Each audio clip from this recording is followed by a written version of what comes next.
Na-enjoy natin yung labas natin kagabi. Ay, ewan ko na lang. Tanungin natin si Bobby. Bobby, nag-enjoy ka ba? Ay, oo nga, nanginginig pa siya. Ano? Uy, tumigil nga kayo. Okay na yung isang beses na ako makapunta dun. Dami kong nailabas kagabi. Ano ba yan? Sars! Nakita mong sumasayaw si Sir Tonyo, kinuha mo agad yung wallet mo. Ano, balik tayo doon? Okay na ako. Nag-enjoy ako eh. Oo, ako din.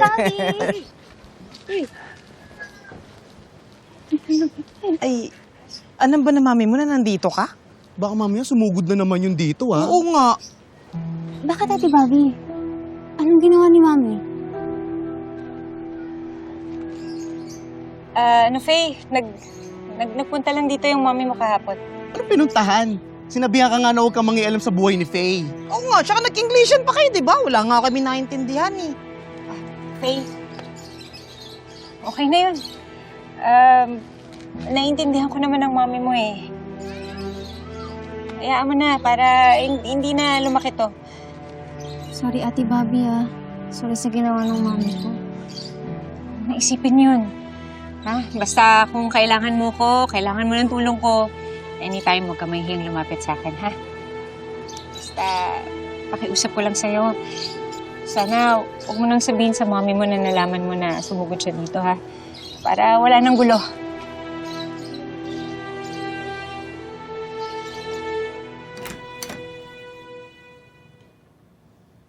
Bok, anong balita?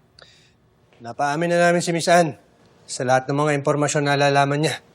Paano niya naman na napakantayan si Miss Anne, ha? Bok, Ano sabi mo? Uy, ikaw gumagawa ka pa ng kwento dyan, ha? Hindi ba sa'yo na nanggaling?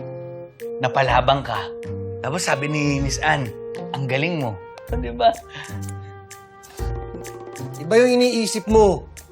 Si Chief na lang yung papaliwanag ng lahat mamaya. Miss Ann, maraming salamat sa lahat ng impormasyon. Garcia, tawagin mo lahat. Marami tayong dapat pag-usapan. Yes, sir.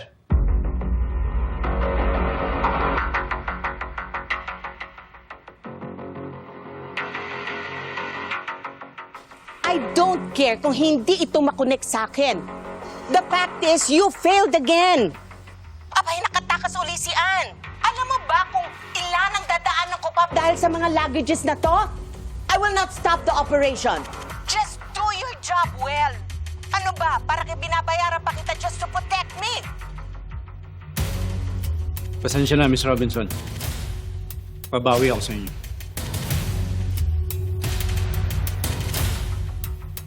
Ay! Ano na? Ang bagal-bagal nyo! Bilisan na ninyo, please!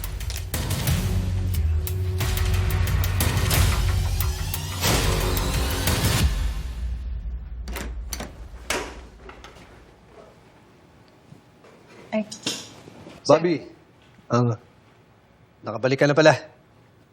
sir, natapos na yung leave ko eh.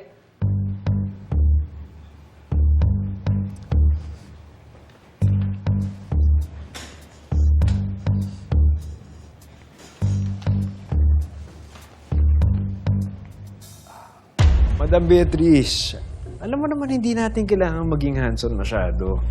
Dahil may bago nga tayong sistema, di ba? Ngayon lang naman to. Gusto ko na maplansya ang buong ruta. Masigurado na safe lahat para smooth pag inassign ko na sa mga tao ko. Okay, well, I'm happy with that. That's good. Hindi talaga ako nagkamali sa pagpili sa'yo. O sige, just keep me updated, Miss Beatrice. Thank you.